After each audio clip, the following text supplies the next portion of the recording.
मुंबईत आज पावसाचा रेड अलर्ट, मुसळधार पावसाचा इशारा, गरज असल्यासच घराबाहेर पडण्याचं आवाहन.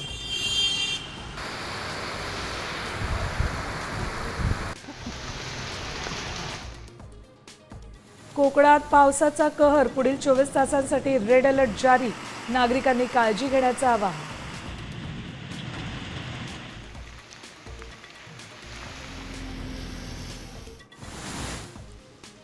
पुण्यात मुसळधार पावसाचा इशारा, काही भागांमध्ये वादळी वारा आणि मेघगर्जनेसह विजांचा कडकडाट होण्याची शक्यता.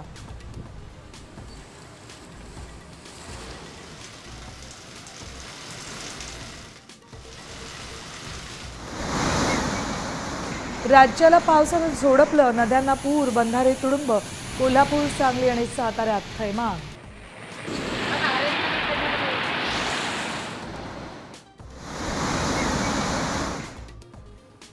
नाशिक शहर आणि ग्रामीण भागात पावसाची जोरदार हजेरी, अचानक आलेल्या पावसामुळे नागरिकांची तारांबळ.